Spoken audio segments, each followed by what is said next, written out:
All right, we back at it. Chuck Dizzle, live and direct, man. You know, I'm here, I'm there. Today we back at it at the iHeart Studios, Real 92.3. We keep it homegrown as always, man. And I love having these conversations with people that not only I enjoy listening to, I enjoy seeing their stories. I enjoy seeing the come up. And I just look forward to the progress, man. And if you aren't familiar already, we got my man Mark Lux in the studio with me right now, man. How are you? My dog Chuck, man. I'm great, man. I appreciate you having me. Man, this is a long time coming, but the right time. And I know there's a lot of things you got going on. Mm-hmm. We've communicated over the years, and I've seen you come up. My introduction, and I could be off, and I want you to tell me, my introduction where your name like really stood out was, you know, the thing I do with live and direct. Yeah, that's exactly, right? Yeah. So I have people send me music. Yeah. At one point I was doing it twice a week or whatever. Yeah. And you send me a song called All That. Yeah. Okay. Yeah. I thought it was Muse at first, but it was All That, bro. It was. And what's funny is that I remember liking the song. I remember playing it, and I just remember the impact that it had sometime after it dropped. And I remember you sent it to me early, but the time after it dropped or whatever, I seen it going up. Yeah. And I made the connection after I saw, I think, the video, and then you dropped the remix with Rimbo. I'm like, oh, I remember playing the song, but then I remember the response it got. And I would see you out and about. I seen you at the TDE Christmas shows or whatnot, just seeing you making your rounds. And you've always carried yourself with a level of respect every time I saw you. Thank you. So I've always appreciated that about you, and I just always kept my eye on you. I'm like, dude, when the time is right, and I kept telling you this, I'm like, when the time is right, we're gonna have a converation. So here we are, Mark Lux, man. Tell the people, give them a brief introduction of who you are, where you hail from, and a little bit of your backstory before we kind of get into this conversation, bro. Oh yeah, no problem. For those that don't know, I go by Mark Lux. I'm from Bellflower, California. And I've been making music for around like 5 years now, and I'm pushing music that is something that's to be taken notice of. Yeah, so, yeah. And what's really impressive about not only your music, the visuals attached to it as well, man. I felt like you, and we'll get into that as well. That component is also something that stands out. Like, so that was the second part. Like, I heard the music, and then when I saw the visuals, I'm like, yo, this is somebody who really gives a fuck. 100%. You know, where does that passion come from? Because you say you've been doing it for 5 years. Where does the passion come in from not only the music, but making sure that the visuals are like, you know, aesthetically pleasing as well? Well, like every time I start to write my music, I make sure it comes from a great, like a really deep, authentic place, like within myself, you know. So, and I'm really telling stories that are really like real trials and tribulations of my life. Like, I'm not playing when I write my music. Right. So it's like, if I'm putting 100% to my music that I'm writing and sharing to the world, I got to do it on the visual aspect of things, you know? Because it's like, I can't put all this effort into the music and not do the same visually. Especially like we're in a space where it's like things travel like visually. So I got to make sure that like I'm on point every single way. Has that always been the case, even from like your first video ever recorded, or was it something where it's like the first video or whatever, first song, first project, things that you were working on, right? And was it a point where it didn't sound or look up to part of you, and you like, oh no, I gotta step it up 100%, or were you always just that good with this? I know it's a loaded question because it's a loaded question, but I'm not gonna lie, I was always proud of single thing that I did, music wise and music video wise, because I always go into with the intention like I'm gonna give it my all and I'm gonna stand on it. You know what I mean? So like back then, I look at it and I'm like, it's definitely not as good as it is now. But it's just like, I could look back and be like, nigga, I know I put my all into that. I know I put my all into writing that verse. I know me and Dion put our all into making that visual. And it's just like, and when I look back, I'm like, I always see the vision. And I was like, I understand how I got to the point I am now. It was just, I put a lot of reps in, a lot of studying as well. So it's just like, that was the main thing. When you say study, what does that look like for Mark Lux? When you study in the game, studying artists, or just studying visuals, like what are you doing? Not only to get the reps in, but what are you zoning in on, like to say, okay, man, I can enhance my sound, my style, this, that, and the third by doing this? On the visual aspect, I gain a lot of inspiration from watching a lot of shows, like a lot of shows, like live shows. A lot of not live shows, but like actual TV shows, like Atlanta, got it. And like I'm a fan of innovation. Like that's what I draw a lot of inspiration from people that are big innovators to me. So like people from like Steve Jobs, Jordan Peele, Donald Glover from like Atlanta, shit like that. I draw a lot of inspiration from Atlanta. Also like the show The Bear, like things that my wife loves. That I love show, The Bear. She's bro. a chef, so she's into that. Yeah. So I draw a lot visually from that. Also some music videos as well. Like we look up to a lot of people and like someone like Vince, like Kendrick, people that take their visuals super serious. But I draw a lot of inspiration from innovation. You said something interesting that I literally just caught it. You know, I've been listening to your music for some time now, but I just caught it the other day where you said in the comments you get a lot of people that compare you to Kendrick and Rimble, and you like it's okay, that comes with the territory and this, that, and the third. Does that annoy you, or is that something where you, like you said, it just comes with the territory and you just, you still know that you know how to carve your own lane out? 100%.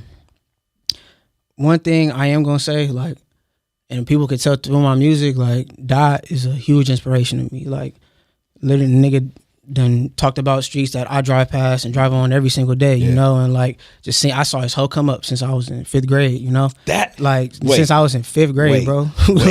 Wait. To hear you say 5th grade is crazy. That is wild. I'm not gonna lie, bro. You just made me feel hella old. Because I was already graduated from college when this nigga Kendrick came out. You know what I'm saying? Like our first interview, I'm looking at it I want to say it was 12 years ago. So I'm seeing it, I seen the come up as well, but from a different lens. You're looking at it from, oh my God, this nigga's, you know what I'm saying, is somebody. 5th grade. 5th grade, bro. I remember nigga, me and the homie CJ, we in his kitchen and we watching this. He had the monitor, and this nigga throwing look out for the detox, because his uncle is top. Because his uncle's top, so it's like he always showing me like the new. I already been knew about J Rock, been knew about everything that going around like TD and shit. And he was just like, my uncle just signed a new artist. His name is K Dot. I'm like, throw him on. And like that was when I heard look out for the detox, bro. I was like, okay. Like, I know what real rap is supposed to sound like. That was my first introduction to like real artistry and rap. Really? Like, real talk. So was that your first? I always ask people if their first like music purchase. Like, what was your first hip hop purchase? That the song or the album that, damn, the niggas don't even have singles like that anymore. So like, and niggas probably don't even buy CDs like that. But what was something when I was like during that era? That was the first album I went out to actually purchase. I was at the Compton Best Buy getting Good Kid, Mad City. Yeah, I was Compton. There when he performed the fucking Don't Kill My Vibe for the first time. All type of shit. That is crazy. Again, I'm tripping out because I'm there supporting, but damn, that's wild how lives kind of cross paths like that.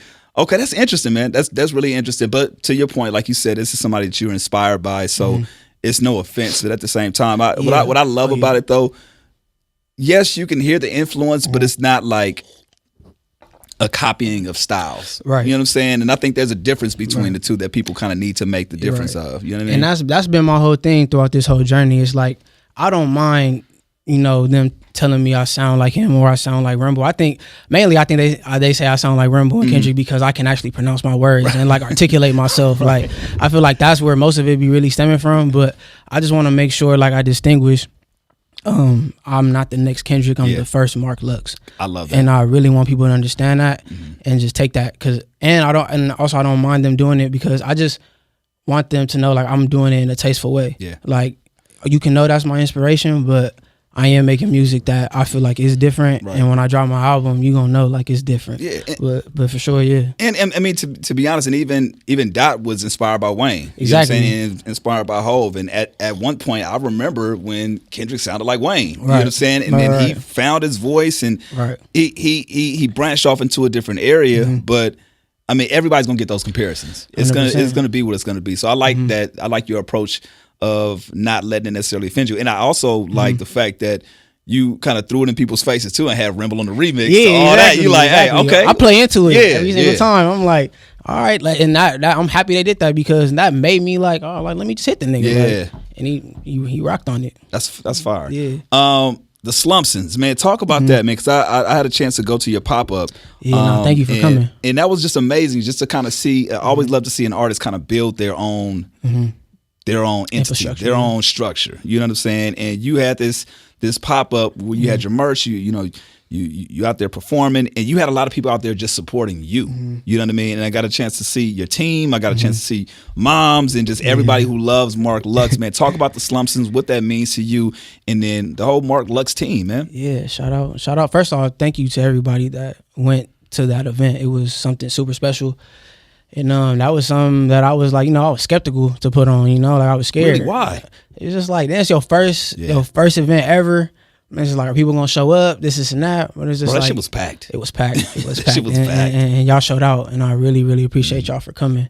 But Slumpsons, man, it's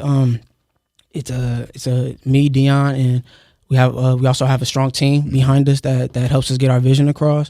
And we're really just trying to push the art form in so many different styles, you know what I mean? Like me through my music, us through our visuals. Just we're trying to get, right now we're pushing our agenda right now through music and our visuals, but we want to get into so much more. But that's just what we're doing right now is just our stepping stone. Okay. And so is it a creative agency? Is it a label? Like what is it? It's basically like a collective, bro. We made this, and like me and Dion, we were just running around doing a lot of stuff during the pandemic. Like that's when we just started like sharing our ideas and like just talking every single day. Who is he to you? He's a lot. The homie, the manager, creative partner, everything. But how did you guys meet? Okay, so I had a song called Feel, right? Mm-hmm. And it was low-key cracking. Like it was the first song I ever dropped. Put it on SoundCloud, boom, started going like mini viral type. And then he was getting out his homie's car. And while he was getting out his homie's car, he heard the song. He was like, who is that? And then his homie put him on. He hit me the next day. Dion was making clothes. He was like, what's up, bro? I heard you on the radio. Your music is dope. This and that. I want you to model my clothes. We talk about it till this day. I almost flaked on that nigga. Why, bro? Almost. I'm like, bro, like, I'm not trying to drive to wherever we was meeting at. I'm tired. Like, who is all this the nigga? wrong Like, excuses. all the wrong excuses. Yeah. But like, I'm like, nigga, just go. Yeah. Like, just go. And then, bro, I went, and then I put on the clothes, and then we started chopping it up here and there. And then I was like, he was a cool dude. I was like, all right, yeah, I rock with bro. But then we really started building a relationship when he saw like I kind of had like I didn't have a team. I didn't have a team around me or nothing. And he asked me like, is Phil gonna have a music video? And then I was like, nah, like I'm trying to find somebody. Then I was like, then he literally hit me the next day. He was like, I found somebody for you. I'm like, damn, like this nigga, he make shit happen. Yeah. I was like, all right, bet. And then we shot the music video. And then during the music video, this is when I knew like Dion is a different breed. The dude, we shooting all through LA, like South Central LA and stuff like that. The director that was shooting me, like he was scared to pop out and shit. Like he was in all type of hoods and stuff. And like Dion, he didn't give a fuck about none of that shit. Like he literally took the camera from him and started shooting. Wow. He didn't like. He was never directing that. He was never a director. Was never creative. Because like he reached out to somebody else. He reached out to somebody else to do it. And then from that day when I seen him do that, I was like, all right, this is a nigga that believe in me, and this is a nigga that will make shit happen, and that's somebody that I cherish. Cause like, bro, I tell people this all the time. Like, I put so much into my music. I need people around me that's gonna put the same amount of effort into whatever they doing to help this agenda, bro. Cause I don't bullshit when it comes to my shit. Yeah. Like I knew that from the jump. I had artist integrity from the jump, and I saw he held himself accountable to the same type of morals that I do. So I was like, from then we just started building. Talking about ideas. We didn't even know we was forming. It was during the pandemic. And we just talked about ideas every single day. And then it literally was like, bro, we gotta call ourselves a name, like, or whatever. And then it became Slumpsons. How did you land on that name? So I'm from my mom, like my origin, I'm Kenyan. Okay. And his people is from India. And we always talked about, the shortcomings of where our mothers came from and how they came out here. That's why our moms was such a big thing at the event. Yeah. Because we got our name from our moms. So we get the backstory. So we always talk about their shortcomings and how they came out here to, you know, to just really provide and help, like, make our lives better. And like that's all they care about is just making their sons' lives like whatever we do, like they want to make sure that whatever they did not go in vain, you know? And it was just like, we wanted a name that represents us, but also represents the important women that got us to this point. Yeah. And they both kind of came from the slums of where they were from. So, Slum Sons. That's so Slum Sons, right? So the sons of people from the slums. And also it attaches to like us not forgetting where we came from. And also that's like our driving force, you know, like whenever we start to get popping or when this shit really start to go, we going right back to where our moms came from. We doing a lot over there. That's fire, bro. That's for sure. It seems like that's a good why as to what you're doing and the good driving force. And it allows you to kind of stay motivated when things are getting low. I was thinking about it because not only from the pop-up, but I remember another one of your songs you were talking about how you knew Dion was serious about this, and I'm paraphrasing. But how you were crying in the car. You know what I mean? Talking about like, damn, I don't know if the world is gonna recognize how dope I am. You're paraphrasing, real. And you're in his car, and I'm assuming that his response was, you know, just being there for you and reassuring you, letting you know that, man, we gonna make this happen. True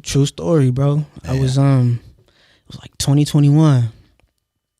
Like, bro, I ain't gonna lie, like I just had a huge argument with my mom's because I dropped out of school to pursue this, and like in an African household, you drop out of school, that's your ass. It's your ass. Like we high school. No, I dropped out of college. I don't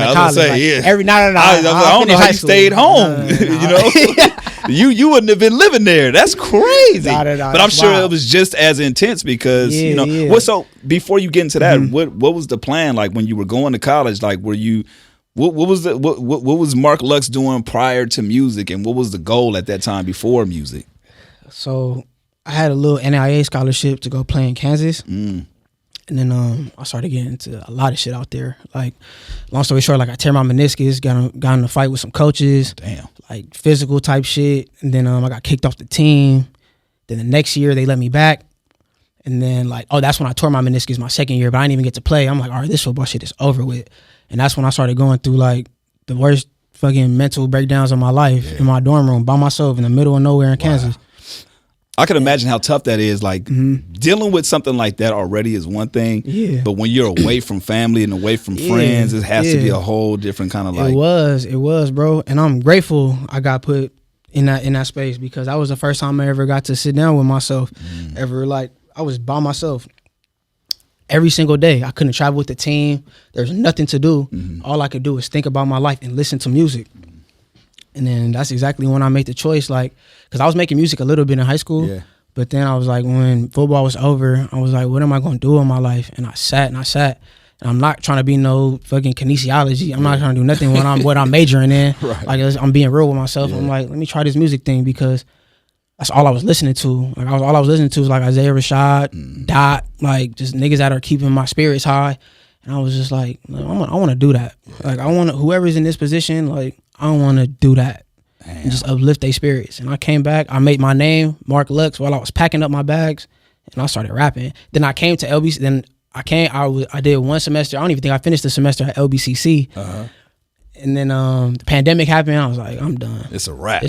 I'm rapping. So fast forward back to Moms now. Moms is like, man, you dropping out. What the hell is going on? You tore your meniscus. Like, what the fuck you over here fighting coaches and shit? Like, we didn't raise you like that. What's going on? That's what I'm saying, bro. And who is Mark Lux? Who the hell is Mark Lux? Like, you were somebody else before you left, and now you Mark Lux. You want to rap? I had to sell this shit so much, man. Like, now the M, mama, the M means I'm gonna make a mark on the world, and it's gonna be luxurious the way we do this, man.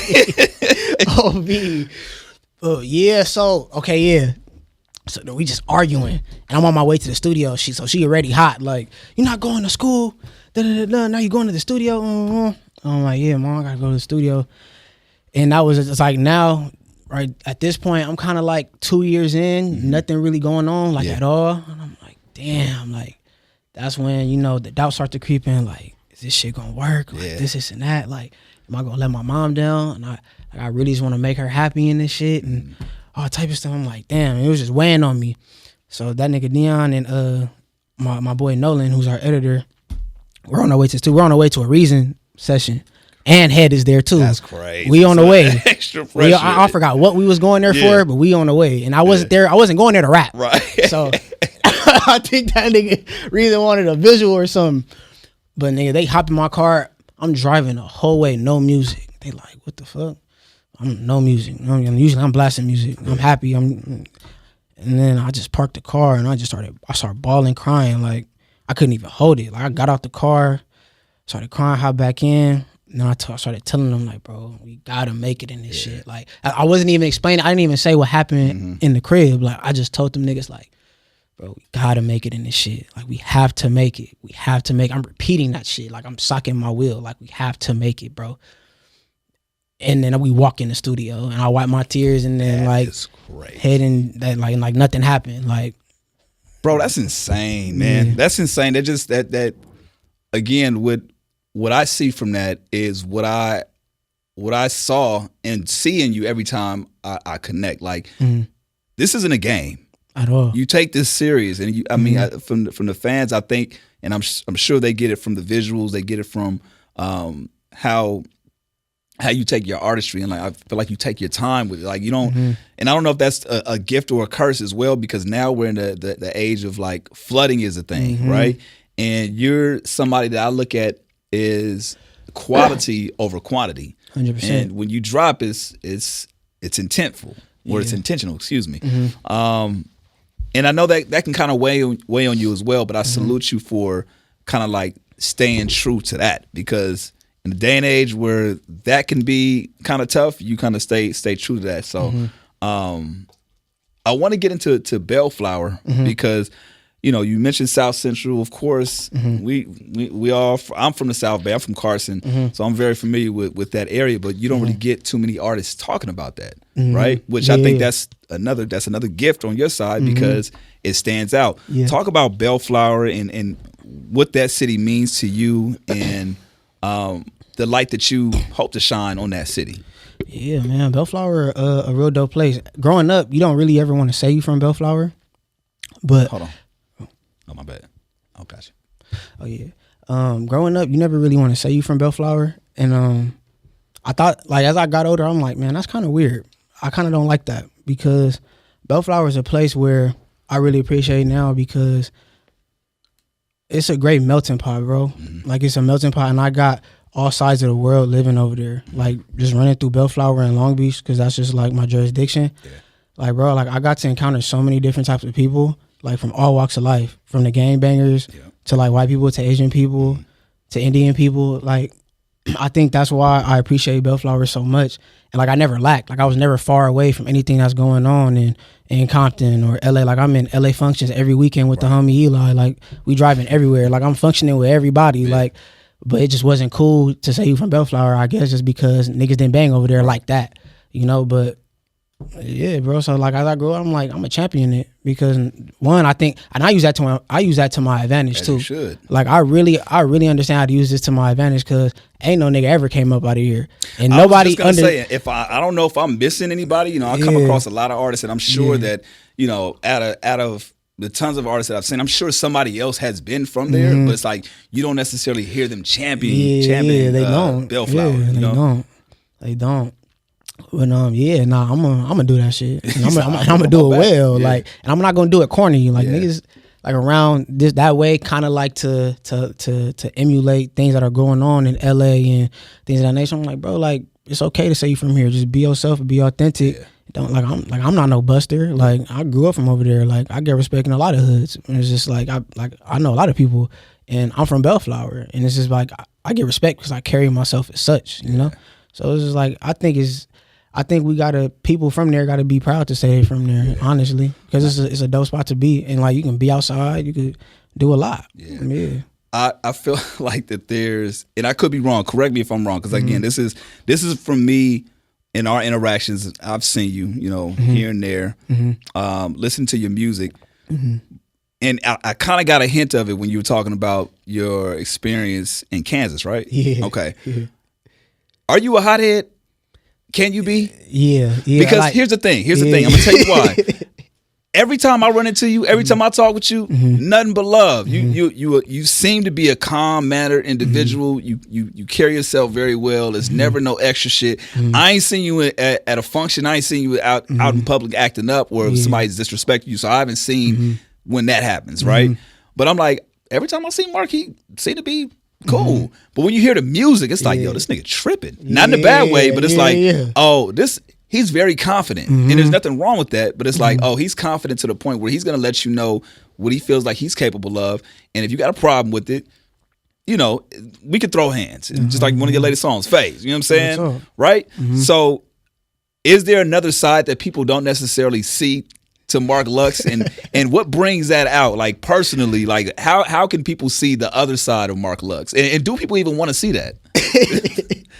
I'm glad you asked that question, bro, because I get that question a lot. Like niggas really think like, I don't know, like they always see this calm side of me. And honestly, I think I acquired this calm side ever since I found God, because in Kansas I went to jail for shit. You know what I mean? Like I don't really like talking about. I put it in my album, like the real story and shit like that. But yeah, bro. When I went to jail in Kansas, that's when I was like, okay, I'm starting to end up like the person that I fear the most, and that person is my father. And just the person that I saw him,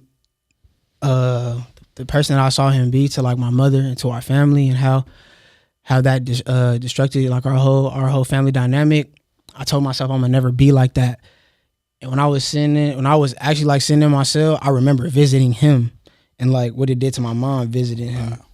And I was like, oh nah, like I'm gonna change this. Like I can't, I'm like, bro, I'm my mom's only son. Like I can't fail. Yeah. Like I just knew no matter what I was doing, cause I was always like a quote unquote bad kid, like kind of girl, but like I'm always getting in trouble. But like I always wanted to be something though. Yeah. Like I always wanted to be something. And when I was like sitting there, I was like, oh yeah, nah, when I get out, like I'm done. Like that's when I told myself I'm finna really focus on music. Was that rock bottom for you? 100%. That was for sure rock bottom. Damn. 100%. So 100%. Was it? So after you get out of jail, is that when you come up with the name Mark Lux, or was that before? Right after. Right after. Yeah, I made the decision because I didn't know if I was gonna stay at that point, like try to pursue music. Try to pursue football.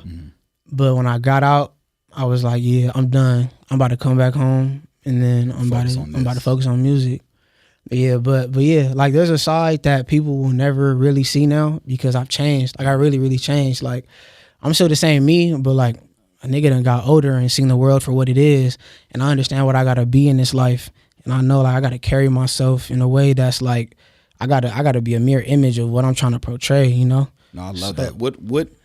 When do you feel like the last time you've gotten close to getting there, and what's held you back? I know you said your relationship with God, which I want to touch on in a second, but when is the last time you feel like you've gotten close to, hey man, I could be that person again, and then what held you back? Like, what were you saying to yourself? But you know what I mean? Like, what was that thing that kind of pulled you back? Only reason why I'm asking that is because I know that somebody's listening, watching, and they're trying to change their lives, and they probably feel like, damn, but I just keep getting pushed into this corner. So if they hear it from somebody, maybe they can use that as an example.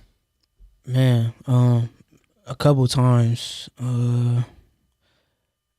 I would say honestly a couple times, because honestly I would say getting banged on out here, bro.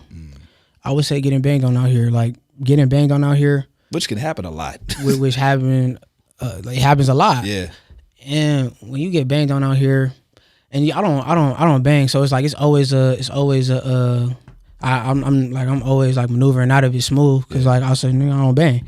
But it's like it's certain people when they did bang on me, it's like, nigga, it's like I have to carry myself in a way where I have to get out of here safely, you know. And it's just like I could retaliate on the same type of energy, because some niggas like are be cool about it, but some niggas is not. They really tripping. So it's just like you have to get out of these, and that's when like I have to peel myself back. I'm like, nigga, like control yourself. Like you don't know what this person is capable of. I have a lot to lose. This person probably don't got shit to lose, and I have to constantly remind myself like there's niggas out here lost. I'm not. Nigga, I gotta make it. I'm my mom's only child. I think about that shit every single time. Wow. Like, I have to make it home, bro. And that's probably, those are the times where I kind of like peel back. But yeah, that's really it. That's interesting to kind of think of, especially in the dynamic of, again, being from Southern California. That's like, when you said it, I'm like, that happens often. You know what I'm saying? So to constantly be met with that, at this point, like you said, you're good at navigating through it. But I'm glad you got to a place of having that reminder there to be able to pull you back and not, go down that lane. I want to get into the music, even more the music, man. The music has been going crazy, man. Congratulations on that, man. That is such a feel good record. You sample Snoop, beautiful. Have you got a chance? Do you know if Snoop has heard it? Have you got a chance to tap in? I'm trying to get it to him though. Okay, I'm trying to get it to him though, man. I'm really trying to get it to him. I know like a couple people like around him. Yeah, I'm trying to make that work. Being an independent artist and somebody that you have a team now, which is good. You know what I mean? But it's still navigating through this space, budgets, figuring things out. How do you get around doing certain things when it comes to that? When it comes to creating visuals, when it comes to standing out, like, you do a good job, but at the same time, like, how do you not force yourself to be creative, but how do you just navigate through that space? Because I'm sure that's not easy as well, but you've been able to kind of maintain that. So how do you do that as an independent artist? Is there any advice that you can give to those on the come up as well that can kind of like help carve themselves out and make them stand apart from everybody else that's out here? Man, be all in. Be all in with your art. Like, I spent a lot of days, a lot of months, some years being broke on purpose because this is all I'm putting my money into. Niggas want to look to par, they want to do this, they want to do that, but like, I know, I could tell when someone take their art serious, and I always wanted to be somebody that portrays someone that takes their art very, very serious. Because I'm walking everything that I'm talking, bro. Like when I get on these records and I'm saying I want to be the best, like, nigga, these visuals have to match that same exact energy. Yeah. So it's like, walk how you talking, bro. Like, you want to be that nigga, like, show me you that nigga. Cause I walk around like, I don't think nobody can out-rap me. I don't think nobody can out-visual me. I put too much time into both. Yeah. Like, I know how much time I put into both. So it's just like, I walk around with that much confidence. Like, you just have to walk around and just be about what you talking about. How hands-on are you when it comes to the visuals? I know you got the team as well, but are you also like selective on the locations and the look? And I like how some of your videos are just all black and white. I pay attention to a lot of the stuff that's out there, and it's just a crisp and a really good look. But I'm curious how much of that your input is on the creative side with that. Yeah, for sure. I'm hands-on with everything. Okay. I'm hands-on with everything, and then like there's a lot of ideas that I have, and then like I'll talk to him about it with Dion, and Dion has a lot of ideas as well that really complement everything, and the way he directs it is that's already out of here. And it's just like I have a very clear vision of how I want to look aesthetically and how I want to be carried as a brand, and I always have a story to tell. That's one thing I always tell my team, like, I'm a storyteller. Like, when we shoot these videos, like, I need to tell a story. Like, we have to tell a story. Yeah, that's one thing that I feel like separates me every single time. I have something to say, and I just want everything to encapsulate that. Okay, so when are we getting this album, bro? I'm working on it. Definitely this year. Okay, 100%. 100%. And I mean, I want to get into it, but I mean, I want you to save as much as you can as well. But what story are you trying to tell with the album? Because it's going to be your first album. It's a debut, right? Because you've put out a project, right? The I want to say not Bonafide New Man, the EP. Exactly, the EP. Yeah. But you just have songs here and there. You know what I'm saying? Which I think is good, but I feel like the next step for you is to drop that album. So what story are you trying to tell with the album? What I can say is we're going to find the silver lining in life. That's one thing I'm gonna say. We're gonna find the silver lining together. We're gonna watch. We're gonna fast forward this to when the album drops or when you announce it, and that's I'm sure that has something to do with the title. Yeah, 100%. Okay. 100%. Is that the title? No. Okay. That's not the title. I just gotta ask. I just gotta make sure. That's not the title. Yeah. Okay. Yeah, we All going, right. and I'm throwing my flag. I'm placing it for sure. As you should, man. Yeah. As you should. I hear you say a lot of the times that you're the best rapper out here. Mm-hmm. You know, you just said it a second ago, like nobody's touching your visuals, and I feel like you gotta have that type of confidence, and you gotta have a product to match it. And I feel like that what you have out there is a good contender for that. You know what I mean? It's not like, oh, this nigga tripping. Now, sometimes you just hear. Sometimes I see a lot. Sometimes I see them like, that's good to have that confidence. Good job, buddy. You know. But there's other times where I'm like, oh no, he's gonna be one of them ones, and I feel like you carry that really, really well. You know what I mean? Thank you, Chuck. Thank you, and I appreciate all the support and everything. Like, it don't go unnoticed, and I really appreciate everybody that reposts and comments. It really keep me going. You know. I'm gonna ask you one last question. I always ask this just as a timestamp, and it's always just cool to kind of see what happens in the next year or so, man. The year can't end without Mark Lux doing what?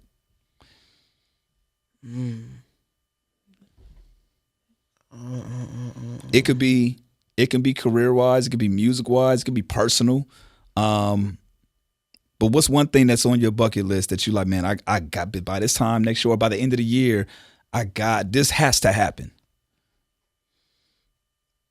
They got to know Mark Lux they got to just know, like, I'm coming for, like, the top spot.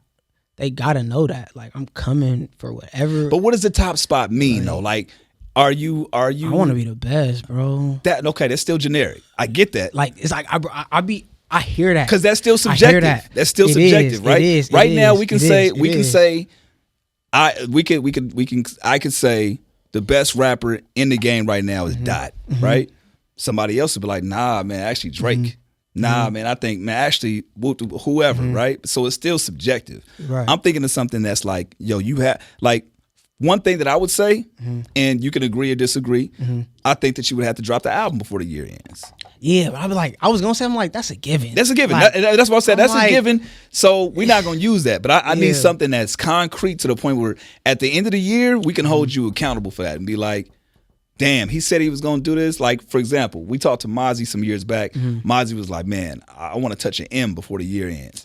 And he touched an M. Some people are like, man, I want to perform at Coachella. All right, you know I got one. And don't be afraid to dream too big. I at least need I'll say the Roxy. I need the Roxy. Roxy? The Roxy. Okay. I need the Roxy by the end of the year. You're selling out, right? For sure. Sold yeah, out. okay. I need it sold out. Selling out the Roxy before the year ends. That's a given, man. Mark Lux is gonna do that for sure. Yeah. Man, if y'all went to the Slumpsons pop-up, shit, there was a lot of motherfuckers in there. You know what I mean? Yeah. Before we do Good Up Out of Here, I do have to ask you about Good Company, that song. And it ties into your relationship with God, man. Yeah. You were talking to one of your friends, Yeah. and you can kind of like give us a breakdown of the song, but I'm glad you brought that up as far as your relationship with God, because I was going to ask about that particular song, and you were asking your friend, how he navigates his relationship with God. How did that conversation go, and the conclusion for you to kind of step in closer and dedicate your life a little bit more, you know what I mean, to God? Yeah, no, I'm happy you asked that. So I got a brother named Simeon, and I grew up with him. I played basketball with him and stuff like that. And we kind of grew up in the same, like we was kind of growing in the same type of path. Like, past that we look back on, we're not really too proud of. And as I started doing my own thing, he started getting like super, and like he started indulging into faith a lot. And he actually became a pastor. And it's like he actually like started studying the word like super rigorously. And then like with me, I sometimes like I can get into a space where God is not at the forefront of my life. And one time he was just working out at the park, and I was just telling him about like the troubles I'm having with like talking to guys about my faith. I'm losing it. And he just got me into a place where it's just like, man, bro, like he really shook me back into a place where I really needed to be. And that combo was so important. The combo's in the song. It was so important to me because he got my soul back in alignment, like with just Christ. And I'm like, man, like I drove back home, like really appreciating like our friendship and like friendships that I got and like the friends I got to just, and when I'm down, like niggas could just say a sentence. I'm like, nigga, you remind me who I am, bro. Like you need niggas like that in your life. Yeah. And I'm like, he did that for me. I'm like, man, I gotta write about that shit. I wrote that shit that night. That is fire, man. I encourage everybody to go take a listen to that song. It's called Good Company. It's off the only EP that you dropped, right? I mean, because I seen the one with Hollandaise, but there was just one song, but whatnot. But yeah, man, I look forward to hearing more from Mark Lux, man, and seeing more from Mark Lux. And like you said, I think this time next year or by the end of the year, that conversation, you know, people are going to definitely kind of hold you in that regard, man. And I look forward to everything that you're doing. Of course, you got my support. And yeah, man, I think that's how I want to end it off, bro. Like, this is the first of many I've told you off air. I just wanted you to pull up and just kind of have a conversation, man, because we've been supposed to do this a while back, but I feel like the timing is right. And I want to salute to you that song. Well, it's just a video out right now. Fades. With you, Lil Deuce, do the damn thing. And shout out to KB Devon. Thank you for getting that nigga to rap again. Man, let's talk about it, man. Every time I see him, I'm like, bro, what are you doing? And I understand life happens. Nah, for sure. Life happens, but I was so glad to see him on that song in that video. Like I tell niggas all the time, bro, like KB is really one of them ones, bro. Like I don't believe in like a lot of people, bro. Like KB, I text him randomly, like, bro, like, you got it, bro. Like, you the nigga. Like, you could go. Like, you're so different. Your voice, your tonality, it's like it's all different, bro. Like, there's not a nigga I've ever heard like sound like this. I tell Deuce the same thing. At all. Like, him and Deuce, like, I look Shout out to Deuce also, man. For real, bro. Like, I knew I made that record as soon as I made my, I'm like, bro, like, dude. Okay, so I want to kind of run down how that song came about because it's really dope. So I made that verse, and then like Deuce, he was just coming to the studio, and then I was like, I just laid this. Like, you want to put a verse on it, and I'm happy he did because I'm like, when I heard his voice and I saw him like lay his verse, I was like, I want to get people that I really like I really like love hearing and like who could really rap. And like KB, bro, like I knew I needed him on that. That's why like we made a whole little section for bro. Yeah, like, that nigga, the pain in that beat nigga. Switch up and all that, man. It really created a space for him to just get off, man. And he delivered, bro. He delivered, man. So. Salute to KB Devon, man.